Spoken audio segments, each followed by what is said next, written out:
तो hello guys, welcome back to your favourite YouTube channel in JR college. तो आप सभी का मोस्ट वेलकम है आप सभी के खूबसूरत से चैनल पे जिसका नाम है जेआर कॉलेज। जैसे कि आप सभी को पता है कि हमने ओसीएम का वहाँ पे फोर्थ चैप्टर कंप्लीट किया था, जिसमें हमने सीखा था कि भाई कोई प्राइवेट कंपनी या कोई प्राइवेट इंडिविजुअल किस तरीके से अपना बिजनेस को स्टार्ट कर सकता है, किस तरीके से वो बिजनेस को रन कर सकता है, उसमें जो भी डिसीजंस होगा, जो भी कंट्रोलिंग होगा, जो भी मैनेजमेंट होगा, वो कौन लेगा, उस तरीके पे हम लोग ने वहां पे डिस्कस किया था। आज हम लोग सीखने वाले हैं फॉर्म्स ऑफ बिजनेस ऑर्गेनाइजेशन का पार्ट 2, जिसमें क्या होता है कि भाई गवर्नमेंट किस तरीके से बिजनेस स्टार्ट करती है, ऐसा कौन सा बिजनेस है जिसमें गवर्नमेंट का पूरा ना पूरा इंटरफैक्ट रोल होता है। तो हम लोग इस लेक्चर में वो देखने वाले। तो ये लेक्चर हम लोग 3-4 लेक्चर में कंप्लीट करेंगे। तो आज के लेक्चर में सिर्फ इतना देखेंगे हम लोग कि भाई डिपार्टमेंटल क्या होता है, मीनिंग क्या होता है, डेफिनेशन क्या होता है और इंट्रोडक्शन, मतलब 4-5 पार्ट हम लोग इस वीडियो में कवर करने वाले। तो बने रहना मेरे साथ में। जैसे कि आप सभी को पता है चैप्टर नंबर 5 है forms of business organisation, lecture number 1 है, 11th स्टैंडर्ड ओसीएम का ये चैप्टर है। ओके, चलो सबसे पहले यहां पे देखना है क्या बोला है, forms of business organisation, introduction, ठीक है, मीनिंग, डेफिनेशन, डिपार्टमेंटल ऑर्गेनाइजेशन। ये 4 सेक्टर हम लोग इस वीडियो में कवर करने वाले, ठीक है। आज की इस वीडियो में हम लोग ये 4 सेक्टर क्या करेंगे, कवर करेंगे।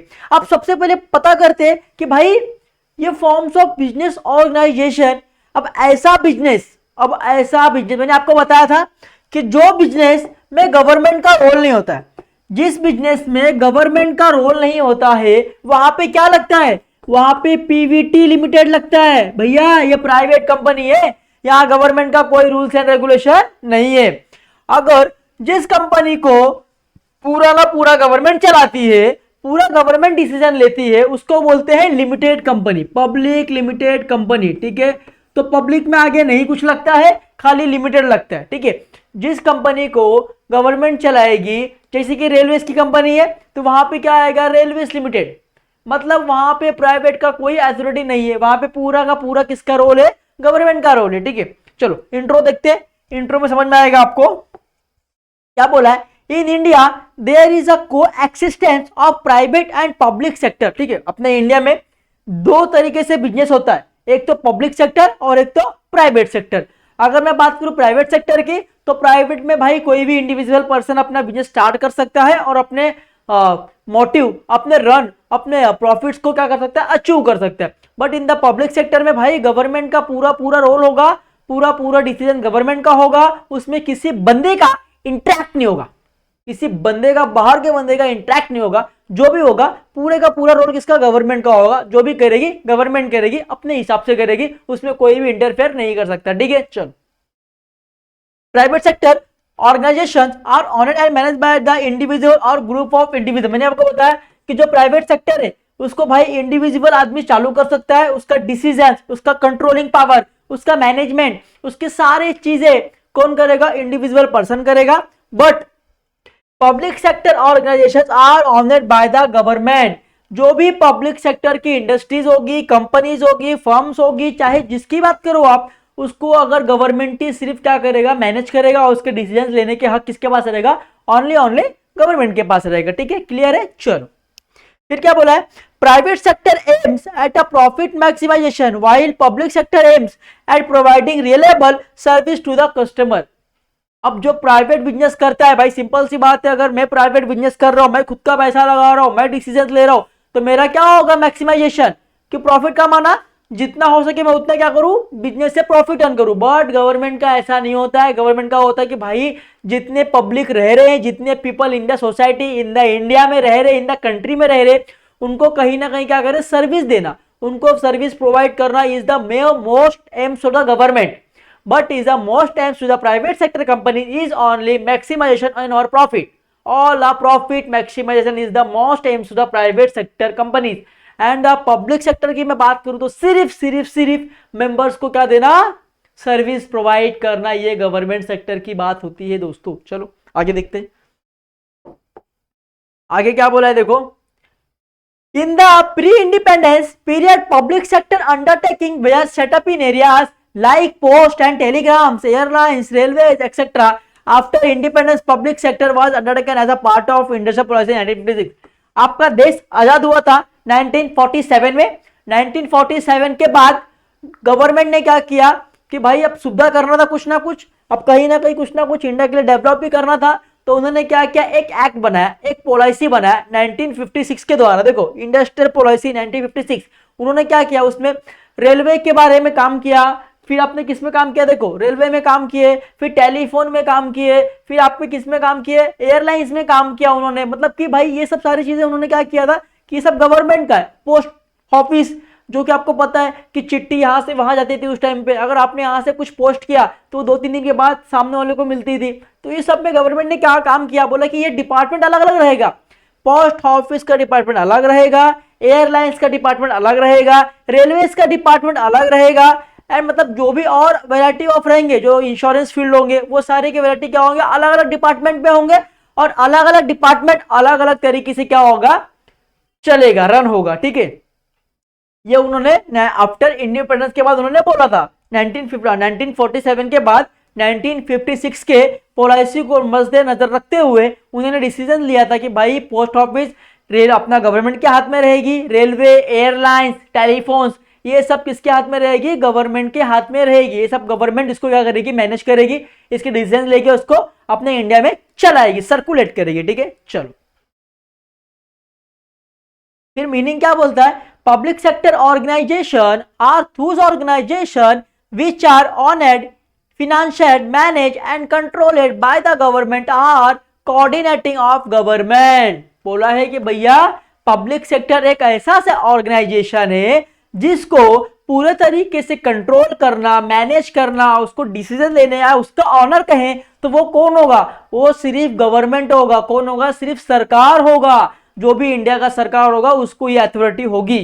ठीक है, चलो डेफिनेशन क्या बोलता है, according to prof Hanson, definition ये बोल रहा है बच्चों कि जो हमारे यहाँ के प्रोफेसर, जो हमारे प्रोफ हैंसन है, वो क्या बोल रहे हैं, वो बोल रहे हैं कि public enterprise means state ownership and operation of industrial, agricultural, financial and commercial undertaking. बोला गया है भैया यहाँ पे कि ऐसा इंटरप्राइज जो आपकी स्टेट के लिए, जैसे कि महाराष्ट्र स्टेट है, गुजरात स्टेट है, अपना यूपी है, बिहार है, इस आउट ऑफ स्टेट।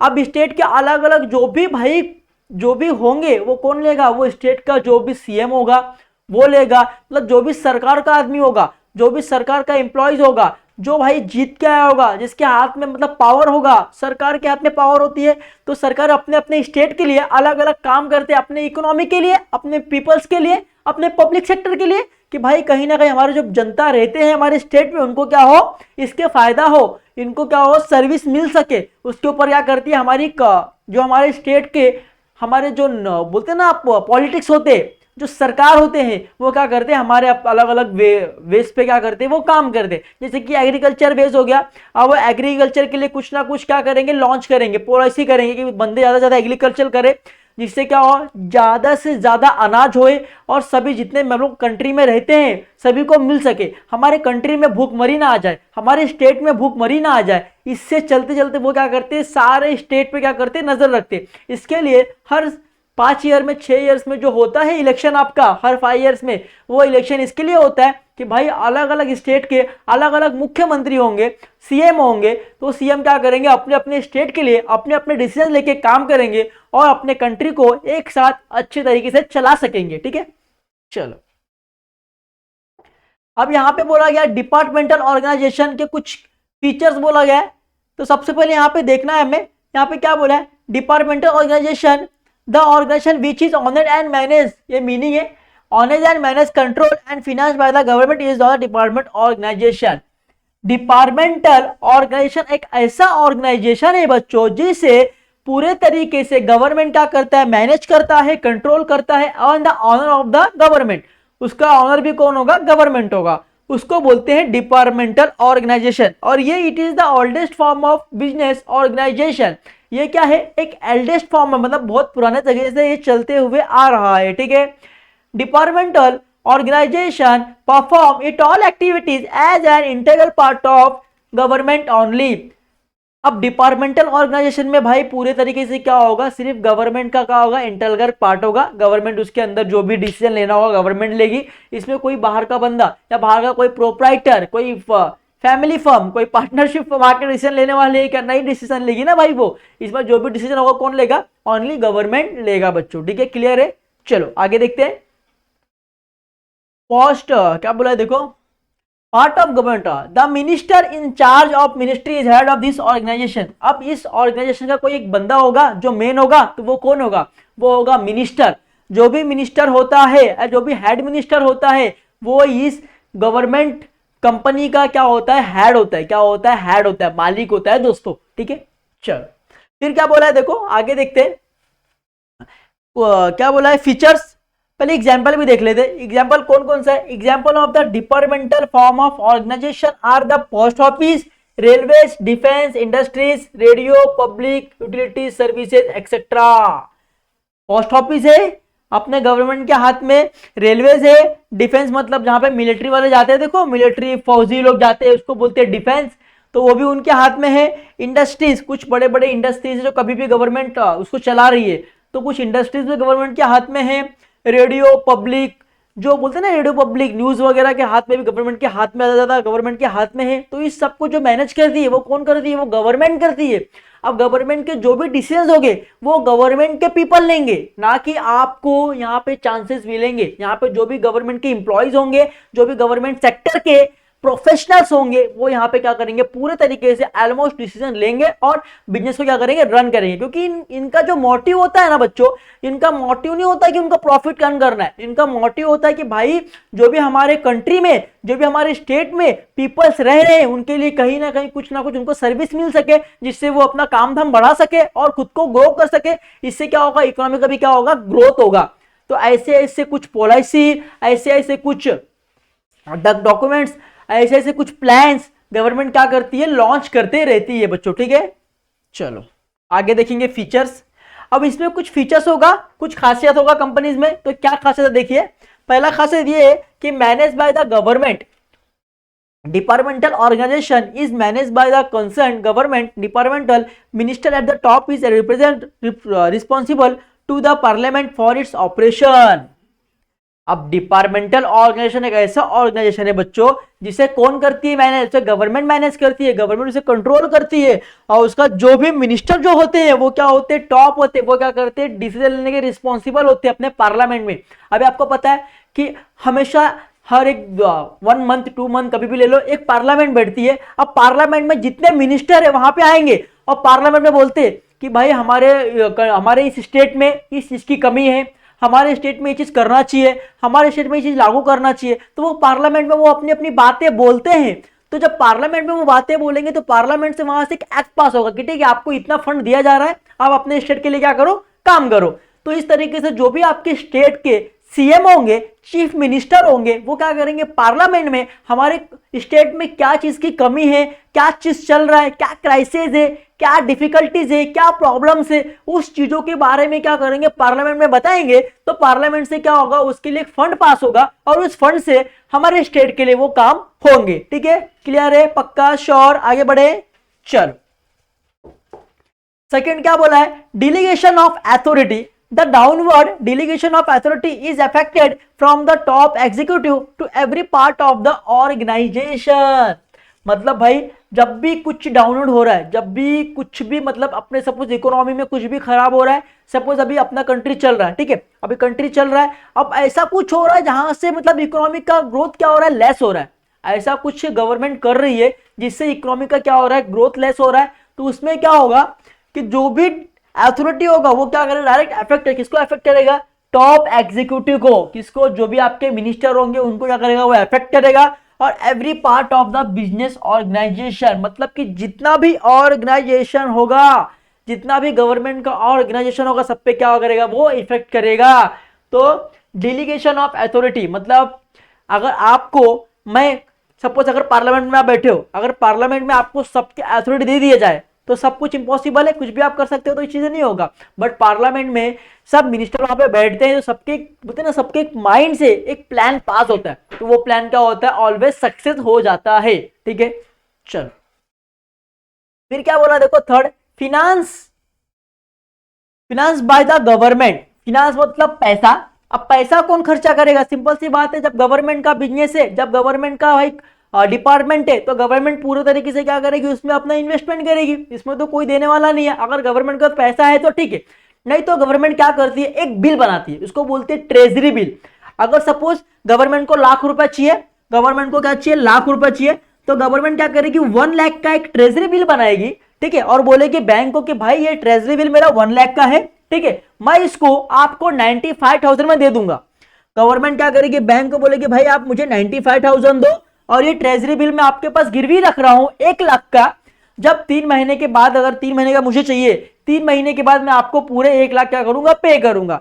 तो इस तरीके से गवर्नमेंट क्या करती है, ट्रेजरी बिल बनाती है, और जो भी बिजनेस में पैसा लगता है, फिनेंस लगता है, वो खुद ही क्या करती है, बिजनेस में डालती है। वहां किसी से क्या वो लोन वगैरह नहीं लेती है, ठीक है, या लोन लेती है तो फिर वो गवर्नमेंट चुका भी देगी तुरंत, इसमें किसी और का ऑनरशिप नहीं रहेगा गवर्नमेंट को छोड़ के। चलो फिर क्या बोला है, रन बाय द गवर्नमेंट तो हो गया, फिर क्या बोला है, हाँ run by the government, simple सी बात है, different procedures like by the budgeting, accounting and auditing are at par with government departments.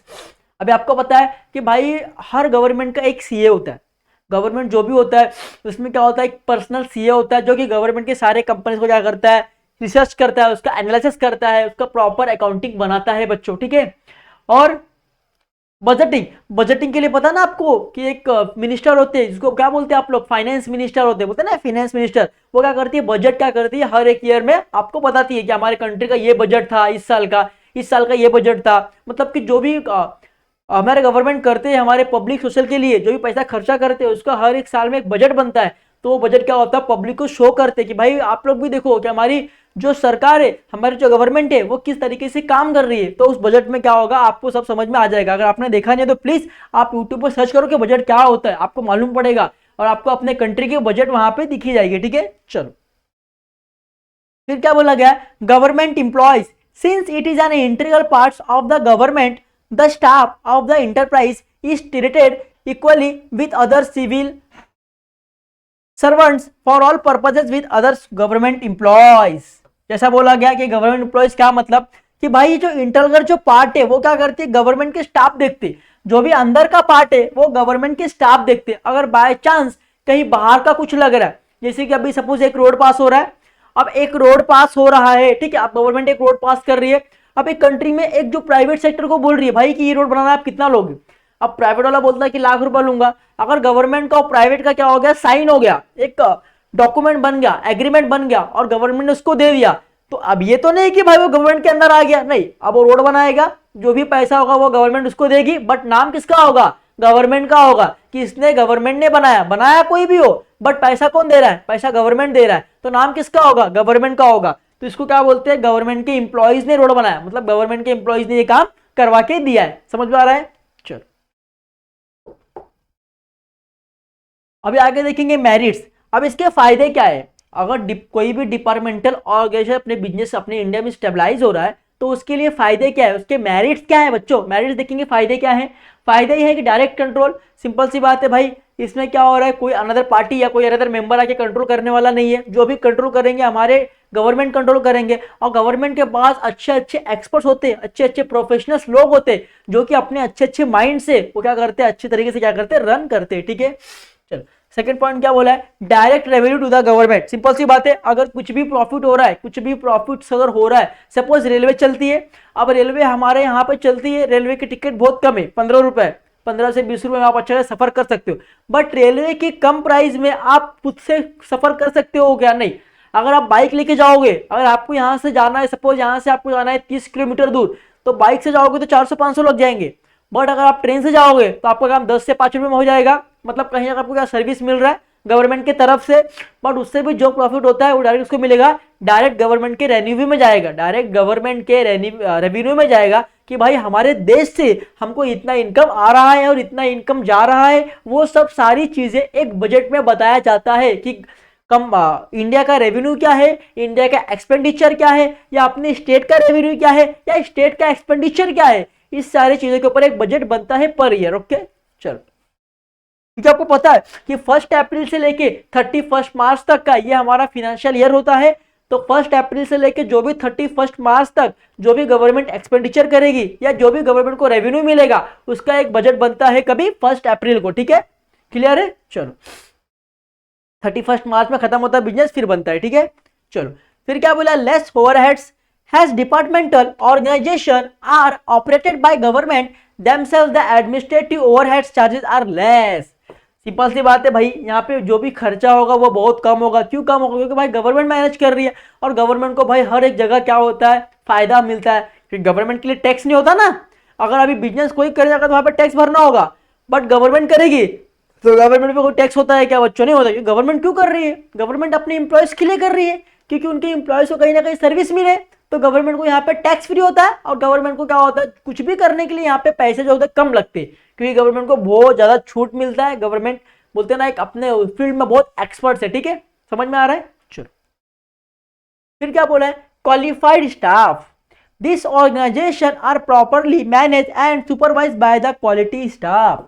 अब सिंपल सी बात है, अगर रेलवे को मैनेज करना है तो उसके लिए कहीं ना कहीं अच्छा एक स्टाफ होना चाहिए, अच्छा एक रिस्पॉन्सिबल बंदा होना चाहिए जो उस रेलवे को क्या करे, कंट्रोल करे। उसके लिए क्या होता है, एक मिनिस्टर होते हैं, जब बोलते हैं ना railway minister, finance minister, home minister, बोलते हैं ना हम लोग, आपने सुना होगा। तो ये जो रेलवे मिनिस्टर होते हैं वो क्या करते हैं, सिर्फ रेलवे से रिलेटेड जो भी उनका न्यूज रहेगा वो बताएंगे कि रेलवे में क्या करना है, क्या नहीं करना है, किस तरीके से अप एंड डाउन करना है। उसके सारे डिसीजन कौन लेंगे? रेलवे मिनिस्टर लेंगे। अब होम मिनिस्टर जो हमारी कंट्री में चल रहा है उसके रिलेटेड जो भी होगा वो होम मिनिस्टर लेंगे। मतलब कि हर एक डिपार्टमेंट के अलग अलग एक मिनिस्टर होते हैं, वो अपने डिपार्टमेंट के अलग अलग मिनिस्टर अलग अलग डिसीजन लेके अपने डिपार्टमेंट को क्या करते हैं, ग्रो करते हैं और पब्लिक को सर्विस देने की पूरी कोशिश करते हैं। चलो फिर क्या बोला है, मेंटेन सीक्रेसी। क्या बोला है, maintain secrecy. This organization maintain maximum secrecy on policy matters and also they take care of essential goods and services. यहाँ पे क्या है, जो सीक्रेसी है क्या बहुत मैक्सिमम है, मतलब बहुत ज्यादा यहाँ पे सीक्रेसी होता है, क्योंकि यहाँ पे पॉलिसी बनता है ना, यहाँ पे पॉलिसी बनता है, तो यहाँ पे सीक्रेसी क्या होता है, बहुत ज्यादा होता है। जब भी गवर्नमेंट कुछ चालू करती है तो गवर्नमेंट ये शो नहीं करती कि भाई हम लोग ये कर रहे हैं, हमारा ये पॉलिसी नहीं। गवर्नमेंट धीरे धीरे चालू करती है, और गवर्नमेंट जो भी सीक्रेसी होता है यहाँ पे मैक्सिमम तरीके से रखती है। और वो क्या करती है, अपने एसेंशियल गुड्स एंड सर्विस का भी क्या करती है, ख्याल रखती है कि भाई जो भी हम लोग गुड्स एंड सर्विस प्रोवाइड कर रहे हैं उसको अच्छे तरीके से और काफी ज्यादा हम लोग क्या करें, अपने पब्लिक को क्या करें, प्रोवाइड करें। ठीक है, तो यहाँ पे क्या है, जो भी सिक्रेसी एक बहुत मैक्सिमम है, बहुत ज्यादा सिक्रेसी रख के वो क्या करती है, गवर्नमेंट पब्लिक को समझाती है। अभी सपोज अभी रेलवे चल रहा है, अब रेलवे किस तरीके से चल रहा है, रेलवे में क्या लग रहा है, अब सब आपको बता देगी, तो आप खुद ही कर लोगे ना यार बिजनेस। तो वो क्या करती है, कुछ ना कुछ सिक्रेसी रखती है जिसको सब लोग ना कर पाए, सिर्फ गवर्नमेंट कर पाए।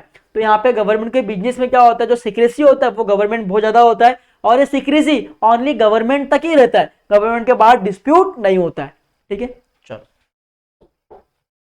अब इसके कुछ डिमेरिट्स भी होंगे। अगर इस बिजनेस के कुछ फायदे होते हैं तो बिजनेस के कुछ लॉस भी होते हैं। तो अब लॉस क्या है पहले वो देखते हैं। फर्स्ट लॉस क्या है, डिले इन डिसीजंस। अरे भाई जिम्मी से बात है ना भाई, जो भी डिसीजन होगा उसमें डिले होता है। क्यों डिले होता है, क्योंकि गवर्नमेंट के हाथ में, अब गवर्नमेंट के मिनिस्टर के पास जाएगा, मिनिस्टर से फिर टॉप मिनिस्टर के पास जाएगा, फिर पार्लियामेंट में ये बात जाएगी, मतलब ये बात धीरे धीरे सब जगह जाएगी, और उसके बाद में एक एक्ट पास होगा, एक डिसीजन आपको मिलेगा। तो गवर्नमेंट में जो भी कुछ होगा उसके लिए डिसीजन लेना बहुत डिले होता है, बहुत लेट लगता है डिसीजन लेने में। जैसे कि बोला गया है, देखो, for each and everything the sanitising of the minister और the top executive is essential. मतलब कि कुछ भी इसके अंदर होगा, कुछ भी सैनिटाइजिंग होगा, छोटी मोटी गलतियां सभी को क्या होगा, मिनिस्टर और टॉप एग्जीक्यूटिव क्या करेंगे, उसको समझेंगे, उसके ऊपर एनालिसिस करेंगे, और the executives at the lower level can not take any decision. और जो भी एग्जीक्यूटर लोअर लेवल पे होंगे गवर्नमेंट के, उनको कोई भी अथॉरिटी नहीं होगी बाय डिसीजन लेने की। जो भी टॉप एग्जीक्यूटर होंगे उनको और मिनिस्टर को, ये दोनों को क्या होगा, अथॉरिटी होगा कि भाई बिजनेस में क्या हो रहा है, क्या करना है, किस तरीके से करना है, डिसीजन लेना है। तो इन दोनों को मिलकर डिसीजन लेना होगा। तो इसके लिए भाई इसमें जो डिसीजन होगा बहुत डिले होता है, मतलब थोड़ा लंबा होता है डिसीजन लेना। ठीक है, चलो फिर क्या बोला है, लैक ऑफ फ्लेक्सिबिलिटी। अभी फ्लेक्सिबिलिटी मतलब क्या, बढ़ना, बिजनेस को फ्लेक्सिबल करना, बिजनेस को अपन ग्रो मतलब बड़े प्लेटफॉर्म पे ले जा सकते हैं क्या। देखो क्या है, departmental organisation is always lack flexibility due to excessive control and supervision by the government. Simple सी बात है ना भाई, अगर कोई बिजनेस को गवर्नमेंट देख रही है एंड गवर्नमेंट को रेगुलेट कर रही है, गवर्नमेंट सुपरविजन कर रही है, तो भाई सिंपल सी बात है वो बिजनेस क्या होगा, ग्रो होगा, फ्लेक्सिबल होगा, लंबे टाइम तक और थोड़ा बढ़ के बिजनेस चलेगा। अगर उसी कोई बंदे को हम लोग दे दे तो वो इतना ध्यान से नहीं देख पाएगा। अगर गवर्नमेंट के हाथ में रहेगी तो गवर्नमेंट क्या करेंगे, उस पर एक्स्ट्रा पैसा भी खर्चा कर सकते हैं, उसको अच्छे तरीके से रन कर सकते हैं, उस पर कुछ ना कुछ चेंजेस कर सकते हैं। मतलब गवर्नमेंट के हाथ में तो सब कुछ है ना। अब जो भी हमारे कंट्री में है वो सब किसके हाथ में है, गवर्नमेंट के हाथ में। गवर्नमेंट कोई भी पॉलिसी कभी बना सकती है, गवर्नमेंट कुछ भी कर सकती है, गवर्नमेंट कभी भी कुछ भी कर सकती है। बोलते हैं ना सत्य को पलट दे भाई, तो गवर्नमेंट कभी भी किसी भी तरीके से कुछ भी कर सकती है। तो गवर्नमेंट के पास पूरा पावर होता है, पैसे से लेके डिसीजन से लेके एक्सपर्ट तक। तो गवर्नमेंट में यहाँ पे क्या होता है, फ्लेक्सिबल होता है। जो भी गवर्नमेंट का बिजनेस होगा वो क्या होगा, फ्लेक्सिबल होगा, मतलब वो बढ़ सकता है। ठीक है, ठीक है, फ्लेक्सिबिलिटी क्या होगा यहाँ पे। ठीक है, चलो फिर क्या बोला, absence of professionalism, absence of professionalism for fear और public criticalism frequently transfer of officials and staff affects the efficiency of this organisation. अब यहाँ पे क्या हो गया, प्रोफेशनल का क्या बोला है, एब्सेंस। अगर कोई बंदा है जिसके पास प्रोफेशन मतलब उसके पास नॉलेज ही नहीं है, उसके पास अगर नॉलेज ही नहीं है तो क्या वो बिजनेस को चला सकता है, नहीं। अब यहाँ पे अगर जिस बंदे के पास, सपोज अगर मैं मिनिस्टर हूँ, अब मेरे पास नॉलेज ही नहीं है उससे रिलेटेड, अब मेरे पास नॉलेज ही नहीं है उस फील्ड से रिलेटेड, तो क्या मैं उसमें ग्रो कर सकता हूँ, क्या उस फील्ड को मैं ग्रो कर पाऊंगा, नहीं कर पाऊंगा। जब तक मुझे पर्टिकुलर चीज़ों का नॉलेज नहीं होगा तब तक मैं उसको ग्रो नहीं कर पाऊंगा। तो इसके लिए बोले कि भाई जब भी कुछ हो, अगर कोई बंदा के पास नॉलेज नहीं है, नॉलेज की कमी है, तो भाई वो चीज़ें क्या होगी, वहाँ पे बहुत ज़्यादा आपको दिक्कतें आ जाएंगी। ठीक है, चलो फिर क्या बोला last, delay in action as departmental organization are controlled by the government, there is always of centralizing of authorities, such executive centralization of authority leads to delay in action। अब यहाँ पे जब एक्शन मतलब कि कुछ अगर चेंजेस करना है तो इतना इजी तो नहीं है ना कि आज लिया और कल चेंजेस कर दिया, नहीं। उसके लिए धीरे धीरे क्या करना होता है, चेंजेस करना होता है। आपको पता है कि अभी 2000 का नोट बंद होने वाला था, तो डायरेक्ट गवर्नमेंट ने बोली क्या कि कल का कल 2000 नोट बंद, नहीं। गवर्नमेंट ने क्या बोला आपको कि आपके पास इतने दिन का टाइम है, आप इतने दिन में टाइम में क्या करो, बैंक में जाके पैसे को जमा कर दो। उसके बाद क्या होगा, ये 2000 का जो नोट है वो क्या हो जाएगा, पूरे तरीके से क्या हो जाएगा, बंद हो जाएगा। मतलब गवर्नमेंट अगर कुछ भी करती है, कुछ भी एक्शन लेती है, तो भाई वहां पे आपको पहले क्या करेगी, गाइड करेगी, पहले आपको बताएगी, पहले आपको न्यूज देगी कि भाई इस तारीख से या इस डेट से ये सारी चीजें क्या होने वाली है, बंद होने वाली है। तो इससे पहले आप क्या करो, इसको फॉलो कर लो। तो इसको बोलते हैं डिले इन एक्शन, मतलब कि गवर्नमेंट कोई भी एक्शन लेगी तो भाई वो डिले होगा, वो तुरंत नहीं लेगी। अगर गवर्नमेंट ने सोची कि आज ही नोट बंद करना है तो वो आज ही बंद कर देगी क्या, नहीं, क्योंकि इम्पॉसिबल ना यार, वो तो पॉसिबल ही नहीं है। तो गवर्नमेंट के लिए जो भी एक्शन लेना है वो यहाँ पे क्या होगा, डिले होगा, जिससे क्या होगा, हमारे जो इकोनॉमिक पे असर बहुत कम गिरेगा। ठीक है, तो गवर्नमेंट कुछ भी करती है तो पहले आपको बताएगी कि भाई ये चीज़ हम लोग करने वाले, तो इससे आप पहले कर लो। अभी आपको पता है कि पेटीएम बंद होने वाली थी, सबसे पहले अपने इंडिया में एक कंपनी आई थी जो पेटीएम थी। पेटीएम ऐसी कंपनी थी जो सबको बताई कि किस तरीके से आपको ऑनलाइन पेमेंट करना है मोबाइल से। अगर आपके जेब में पैसा भी नहीं है तो भी आप मोबाइल से क्या कर सकते हो, पेमेंट कर सकते हो। बट सबसे पहले आने वाली कंपनी आज बंद हो गई। हमारे कंट्री में सबसे पहले ऐसी कंपनी आई जो है पेटीएम, जो कि सिखाई कि बिजनेस किस तरीके से करते, ऑनलाइन पेमेंट किस तरीके से करते। ठीक है, और वही कंपनी अब बंद हो गई। क्यों बंद हो गई, क्योंकि भाई पेटीएम ने बहुत ज्यादा रिकॉर्ड्स जो भी साल भर कर दी थी उसका एक प्रॉपर रिकॉर्ड नहीं रख पाई और गवर्नमेंट को दिखा नहीं पाई। तो गवर्नमेंट ने एक बार बैन किया, फिर थोड़ी बहुत बात हुई आपस में, थोड़ा बहुत समझौता हुआ, फिर गवर्नमेंट ने उसको लाइसेंस दिया कि चलिए चलाओ, फिर लाइसेंस दिया, फिर उन्होंने वही किया, फिर उन्होंने रिकॉर्ड्स बराबर तरीके से प्रॉपर रखा नहीं, मेंटेन नहीं किया। फिर कंपनी ने उनको लेटर दिया, भाई अब पेटीएम बंद करना है। तो पेटीएम बंद होने से पहले गवर्नमेंट ने पब्लिक को बता दिया था कि भाई पेटीएम इस तारीख से बंद होने वाला है, इस डेट से बंद होने वाला है। तो जो भी आपका ट्रांजैक्शन जो भी है वो आप पेटीएम को हटा दो, वहां से आप लोग मत करो, अभी आप किसी और ऐप से करो। ठीक है, तो जब भी गवर्नमेंट कोई एक्शन लेती है तो आपको पहले वो गाइड कर दे कि भैया ये दिन से ये चीजें होने वाला है, तो आप लोग पहले से क्या हो जाओ, तैयार हो जाओ। तो गवर्नमेंट जब भी करेगी तो उनके पास जो भी एक्शन उनको लेना होगा वो थोड़ा डिले होगा, थोड़ा लंबा जाएगा एक्शन। ठीक है, पक्का क्लियर है, समझ में आया कि गवर्नमेंट क्या होता है, गवर्नमेंट कंपनी किस तरीके से अपने कंपनी को चलाती है, किस तरीके से अपने डिसीजन को मेंटेन रखती है, समझ में आ रहा है। तो हमने इस लेक्चर में देखा कि क्या देखा, डिपार्टमेंटल ऑर्गेनाइजेशन की भाई अलग अलग डिपार्टमेंट होगा और अलग अलग डिपार्टमेंट के अलग अलग मिनिस्टर होंगे जो अपने अपने डिपार्टमेंट को क्या करेंगे, चलाएंगे, जिसमें कोई भी अदर पब्लिक का डिसीजन नहीं होगा, कोई भी अलग पब्लिक, अदर पब्लिक मतलब कि जो गवर्नमेंट को छोड़ के एक्स्ट्रा पब्लिक का कोई इसमें रोल नहीं होगा। जो भी रोल होगा सारे रोल गवर्नमेंट का ही होगा और गवर्नमेंट के बाहर से कुछ होगा वाला नहीं है। और गवर्नमेंट का एक ही फायदा मतलब बिजनेस करने का एक ही मकसद है कि अपने जो पीपल है उनको सर्विस मिल सके, ना कि हमें प्रॉफिट कमाना है बच्चों। ठीक है, क्लियर है, यहां तक समझ में आया। चलो अभी आगे हम लोग नेक्स्ट लेक्चर में देखेंगे स्टैट्यूटरी कॉर्पोरेशन क्या होता है, उसके बाद में अपन देखेंगे जॉइंट स्टॉक कंपनी क्या होता है। ठीक है, ये सारी चीजें हम लोग बाद में देखने वाले लेक्चर वाइज देखेंगे। तो पहले आप इस लेक्चर को देख लो और इसमें मैंने आपको जो भी नोट्स दिया है ना, ये नोट्स आप लिख लो, क्योंकि अगर आप एग्जाम में ये नोट्स भी लिख के आते हो ना तो आपको पूरे मार्क्स मिलेंगे, आपके मार्क्स बिल्कुल भी कटिंग नहीं होंगे। तो आप ये लिख के आना एग्जाम में। और अब मैंने नोट्स हम इजी लिखा है, आप एक बार अगर उसको रीड भी करोगे ना तो रीड करते वक्त भी आपको क्या होगा, तुरंत समझ में आ जाएगा बच्चों। ठीक है, तो आई होप कि आपको इस वीडियो में सारे डाउट्स क्लियर हो गए होंगे, सारे फंडामेंटल्स क्लियर हो गए होंगे। पक्का अगर वीडियो पसंद है तो प्लीज वीडियो को लाइक करना, सब्सक्राइब करना, कमेंट करना और शेयर करना। और प्लीज वीडियो को जितना हो सके उतना अपने दोस्तों को शेयर करना, कि ताकि वो भी इतने आसानी से पढ़ सके और अच्छा एग्जाम में स्कोर कर सके। Okay, bye bye, take care, ख्याल रखना। मिलते हैं नेक्स्ट लेक्चर में ऐसे ही कुछ थ्योरी पार्ट लेके और इंटरेस्टिंग से पढ़ेंगे। Okay, bye bye.